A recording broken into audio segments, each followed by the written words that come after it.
अस्सलाम वालेकुम। आज हमारे साथ एक दफ़ा फिर कादिर गौरी साहब मौजूद हैं। और कादिर गौरी जो है मीडिया का और ख़ास तौर पे सोशल मीडिया का आजकल बड़ा नाम है और बड़ा काम कर रहे हैं। तो आज एक बैठक हुई और उस बैठक में जंगवी साहब ने भी शरीक होना था, लेकिन वो तो अभी तक शरीक नहीं हो सके।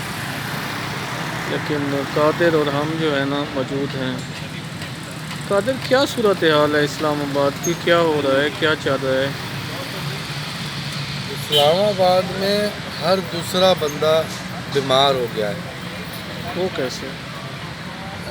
कोरोना से ना भी हुआ हो, लेकिन गुज़श्ता हफ्ते जो हवाएं चली हैं उन हवाओं ने यहाँ के शहरियों को, पिंडी इस्लामाबाद के शहरियों को ज़हनी अज़ियत में मुब्तला कर दिया। उनको नक्सीर की बीमारी शुरू हो गई, नाक से खून आना शुरू हो गया, गले में खराशें शुरू हो गई, अर्थिंग मतलब जिस्म में करंट भर गया कि आप किसी लोहे की चीज़ को या एक इंसान दूसरे इंसान को छू रहा। तो अक्सर में सुनने में आ रहा है कि उनको अर्थ लग रहा है, मुझे भी लगा। इसका जो है वो मौसमियात के माहिरीन कहते हैं कि क्योंकि हवा में नमी का तनासुब जो है वो कम है, उसकी वजह से ये ज़्यादातर लोगों को इन अज़ियत से गुज़रना पड़ रहा है। तो नाक के तो मसाइल, जिसको नक्सीर नहीं भी आ रही उसके भी नाक के अंदर जलन महसूस कर रहा है वो बंदा। ये सुबह सो के उठो तो नाक बिल्कुल आपको बेचैन और अंदर जलन महसूस होती है। वो कहते हैं कि हवा के साथ जो मट्टी के बारीक बारीक ज़र्रात हैं वो आपके नाक में जाके आपको नक्सीर जो है गौरी भाई, मैंने आपसे इसलिए नहीं पूछा था कि आप लोगों को खौफज़दा करना शुरू कर दें। नहीं, अभी मैंने हवाएं रुक आपसे गई हैं।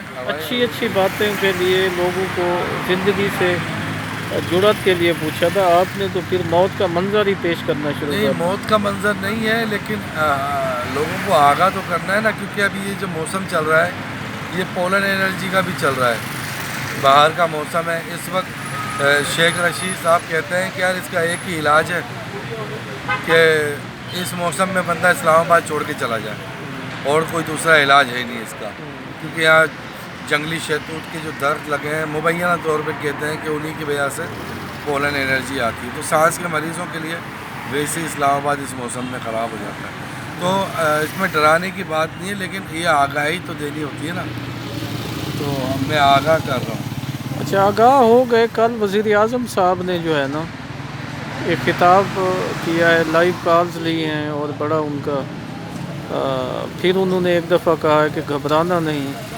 तो आप तो मुझे लगता है कि वज़ीर आज़म साहब की बात से इत्तफ़ाक़ करने की बजाय घबराए हुए हैं।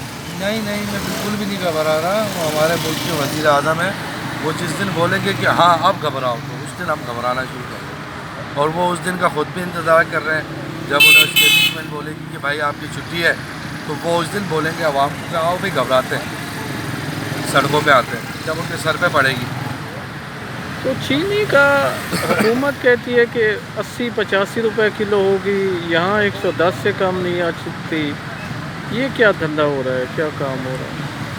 हुकूमत ने आने से पहले भी बहुत सी बातें की थी, तो हुकूमत आने के बाद चीनी के ऊपर कुछ बातें कर ली, तो उससे क्या फ़र्क पड़ता है। इंजॉय करें भाई। उन्होंने 50,000 घर की बात की थी, 1 करोड़ नौकरियों की बात की थी, उन्होंने जो है करोड़ सड़क की बात की थी। तो अब मुझे हैरत है कि आप जैसे दानिशवर लोग उनके बयानात को संजीदा लेते हैं, संजीदा नहीं लेते। ये जहांगीर तरीन का क्या किस्सा है? जहांगीर तरीन कमज़ोर हो गए ना, कैसे? इसमें ताकतवर है वो शाह महमूद कुरैशी, और पीटीआई में लड़ाई उनकी चल रही है। अच्छा, लड़ाई क्या है?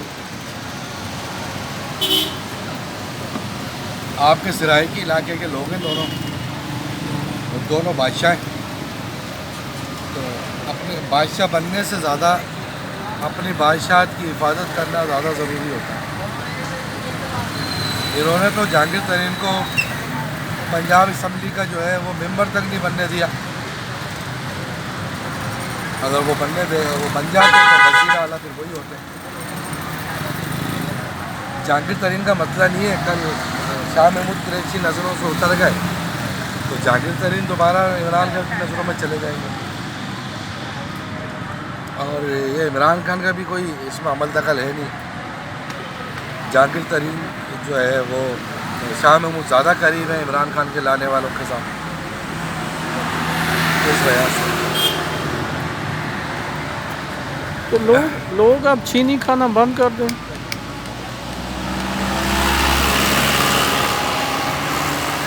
हमने चीनियों से दोस्ती ख़त्म कर ली तो हम चीनी खाना क्यों नहीं बंद कर सकते। चीनी कहते हैं कि ईरान ऐसा मुल्क नहीं है जो एक फ़ोन कॉल पे बदल जाए, टोकन ले लें। मतलब इससे ज़्यादा बड़ी बात क्या करेगा। अब हम कहते हैं कि चीनी हमें छोड़ के चले गए तो क्या हुआ, हम भारत से चीनी मंगा के खा लेंगे। वो तो नहीं मंगाई हमने। हाँ तो मंगाएंगे अभी थोड़े दिन में, देखते हैं। खान साहब ने वैसे ही कह दिया था कि यार मुझे क्यों नहीं पता चला। उन्होंने कहा कि यार तुमने तो कहा था। जिस दिन खान साहब को याद आया कि मैंने कहा था उस दिन हो जाएगा मामा। मतलब मैं आप लोग ये पूरा पाकिस्तान वज़ीर आज़म को इनको संजीदा समझ रहा होता है। मेरी नज़र में तो ये सब नौकरी कर रहे होते हैं बेचारे, इनके पास कुछ नहीं होता। जब बड़ों ने चाहा तो चीनी भी आएगी, बड़ों ने चाहा तो मोदी भी आएगा, बड़ों ने चाहा तो वाजपेयी भी आके चला गया था, बड़ों ने आया तो पाक इंडिया बस सर्विस भी चली थी, बड़ों ने नहीं चाहा तो मोदी का यार होता वो गद्दार हो जाता। तो ये सियासी जो हुकूमतें होती हैं ये सिर्फ फेस सेविंग के लिए होती हैं कि जो गालियाँ किसी और को पढ़नी होती हैं इनको पढ़ जाए, अदरवाइज़ तो इनके हाथ में कुछ नहीं होता। ये बेकसूर है आपके ख्याल में? हाँ मेरी नज़र में बेकसूर अगर ना भी हो तो ये 20% के मुनाफेदार होते होंगे, जो जिनको 20% के कमीशनदार, बाकी इनसे ज़्यादा कुछ नहीं। बहुत शुक्रिया। ये एक ढाबे पे हमारी मुलाकात थी कादिर गौरी साहब से। तो ये हमारी जो गुफ्तगू थी, आप अगर समझ सके हैं तो समझ जाएं, नहीं समझ सके तो आपकी किस्मत। बहुत शुक्रिया।